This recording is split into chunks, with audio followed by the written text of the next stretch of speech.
Shalom. First and foremost, I want to give all praises, honor, and glory to Yahweh, Bahasham, Yahweh Shai, Bahasham, Rakha Kodash. Double honors to the elders and the apostles of Great Millstone, and peace and blessings to the elect. Now, I was watching this video done here by GMS All Precepts. I believe this is the elder brother Aishayar, if I'm not mistaken. Forgive me if I am. But basically he was going into he played a couple of different clips, which might have been from this video over here, as to basically what's going on before the eyes of the people, right, in real time, which is what we've been prophesying about, right? The harsh times, the camps, right? The camps that they're now taking people to, and they're openly doing it, right? And what's interesting, which I think even this guy in the video, I'm not sure who he is, his channel name is Secular Talk, is he even expresses a level of frustration for people who still at this point don't see what's going on, right? Who still at this point are ignorant of the fact that, these events are taking place. And it's just like people have been conditioned that strongly that as these things happen to them, their top priority is still just their day-to-day, right? They're stuck into that bubble until it's popped by them experiencing something like this that hits too close to home. Now, in here, which I implore you to go watch it, there are different scenes, right? Of there's videos in there of people describing so far what they've heard about what's going on over there in Alligator Alcatraz, right? There's also that's not just like the one, it's not just Alligator Alcatraz, the one in Florida, but now basically there are more camps like this being built. And this whole, remember, it's always problem, reaction, solution. The propaganda, right, of the migrants, illegal migrants coming into the country, now you see, as we told you, right, there's a reason why the Biden administration fought so hard to allow, right, this influx of undocumented migrants into the country. So far as to fight against, the Texas governor, I believe Greg Abbott, who was trying to enforce border policies, right? But now the stage is set, and we told you that. We told you that the stage is set. So now, as you can see, they put these things out there, and they allow the minds of the people, the media, social media, to basically manifest it more and more and more, right? Because the more people talk about it, the more in their perception, this becomes what it is. Now, what I found interesting about this, which I believe Haran did a video on this as well, related to, because I was talking to him about it, related to Rex 84, right, which stands for Readiness Exercise 1984. Now, Rex 84, when you look at that and what it was, I have it pulled up over here, and you look at, and we've done lessons on Rex 84 time and time again. We've literally gone into I can probably go back and try to pull up videos in the past that we've done, tying in these events that are happening to how they're going to use these plans, these bills, these scenarios on the people. So Rex 84, I'm just going to read a little bit of what this is here, and then you do the math. It says here, Rex 84, short for Readiness Exercise 1984 Bravo, was a classified U.S. government plan to detain large numbers of citizens deemed national security threats during a declared national emergency, right? So whether you missed it or not, and though I think when you go into the Wikipedia, there's more information as to what can be classified as that national emergency, or what can be used to justify this kind of plan. So it says here, this scenario, part of a broader continuity of government program, envisioned state defense forces rounding up individuals and holding them in military bases converted into detention camps. According to Wikipedia, the plan was developed in the 1980s and was linked to the Iran-Contra affair.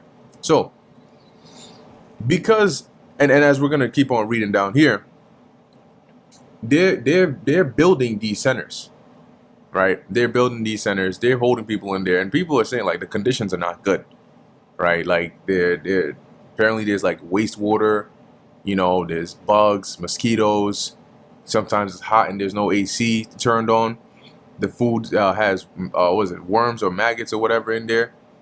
They get to shower once every 4 days or so, and you have men and women in there. And from the outside, you have people that say, look, 1 minute the dude was here, right? He got pulled over. They broke his glass, his car window. They took him away, and nobody has heard from him since. You try to call, but who are you gonna call? You reach out, you're not getting any answers. So you don't know exactly where or what facility they're holding whoever it is, whether it's your loved one or whoever it is in, and you don't know how to reach them or contact them. Save they allow them if they allow them from within to make a call or whatever the case is. But this is what's actively happening now. We've been warning you about this, for how long? Starting with our elders and apostles, to the point where even when starting with the elders, when they were warning about this, they were made fun of. Right? People laughed. Oh yeah, you guys are the doomsday, whatever, yada yada. Y'all always talking about martial law and FEMA camps. So because they don't call it FEMA camps and they call it Alligator Alcatraz or a detention center, does that make it any different? A car is a car, whether it's a Nissan or a Hyundai, it's still a car. But there's more. So here's a more detailed breakdown. Rex 84 was designed to test and implement procedures for handling a mass influx of refugees and maintaining government control during a crisis potentially triggered by a national emergency or major disaster, which I believe we are under, right? The plan involved mass detention, detaining up to 400,000 undocumented Central American refugees. Now, this was 1984, okay? 1984. And 4,000 American citizens. This was the scenario, right? The plan. Obviously, these numbers are variable. But not only undocumented, as it says here, Central American refugees, but also 4,000 American citizens deemed national security threats by the Attorney General. So when you have people saying, oh, they're detaining people and these people are U.S. citizens, they can't do that under Rex 84, that's the hope. We're reading it right now.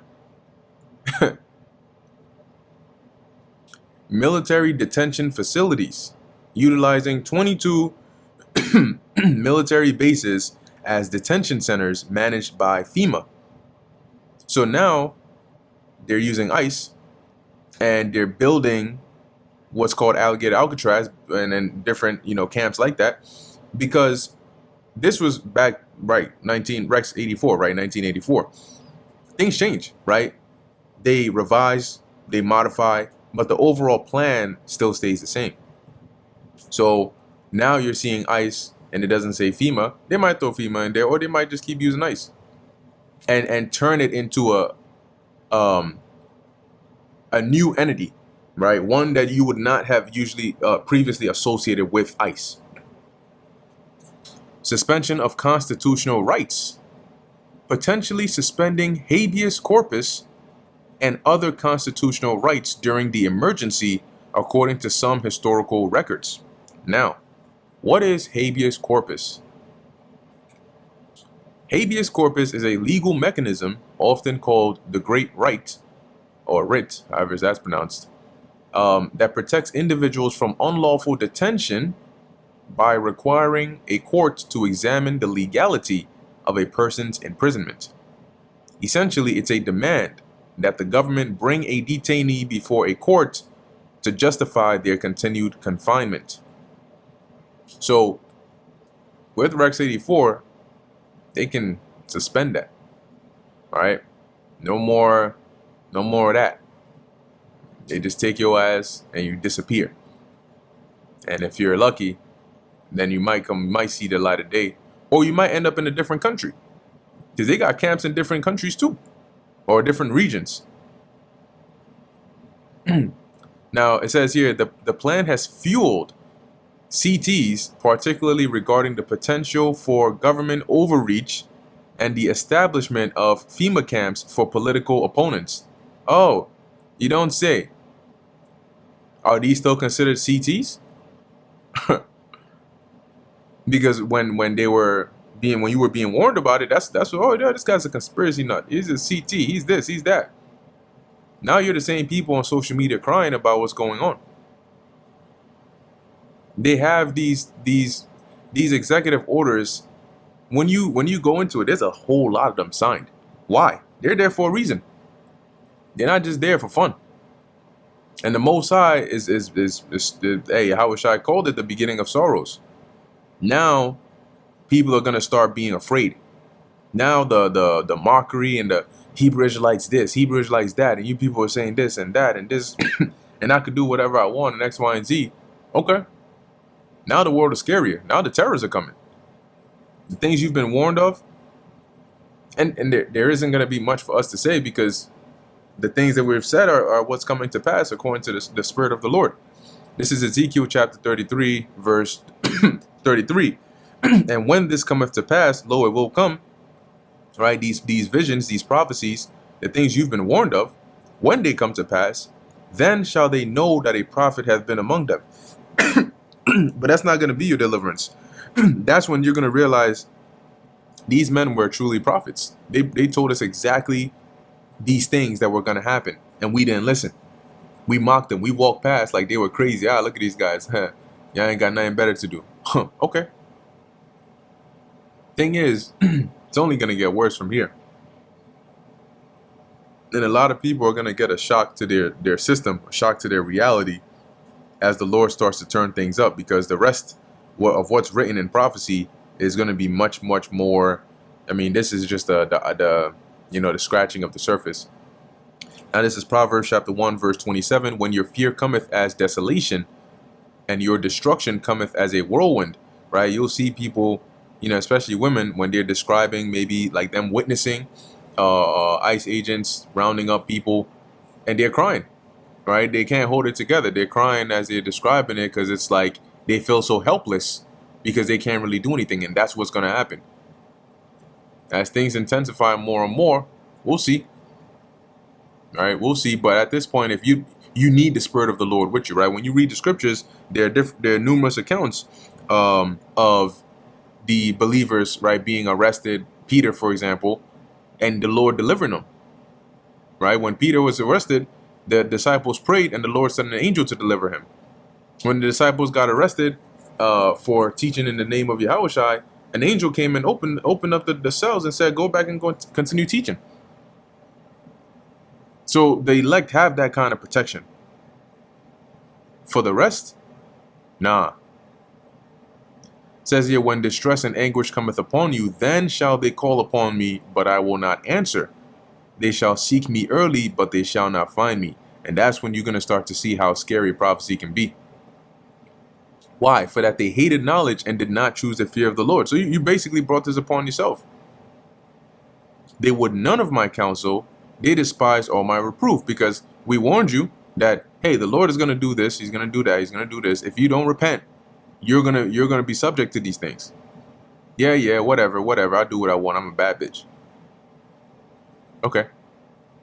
Therefore shall they eat of the fruit of their own way and be filled with their own devices. Because you got people, right? For the turning away of the simple shall slay them, and the prosperity of fools shall destroy them. They're busy partying it up, clubbing, like everything is all good. Like this is not happening. Well, we'll see how much longer you can ignore, or you can try to ignore the prophecies that are written here, especially as they start to affect you on a personal level. And we pray that the Lord protect us, right, our loved ones, the believers, sincere sincere believers, right? The hopeful elect, because it's Yahweh Shai didn't call it the beginning of sorrows for nothing, right? So with that, I'm going to end it here. Lord willing, that was edifying and informative to the elect. In closing, I want to give all praises, honor, and glory to Yahweh, Bahasham, Yahweh Shai, Bahasham, Rechak Kodash. Until next time, Shalom.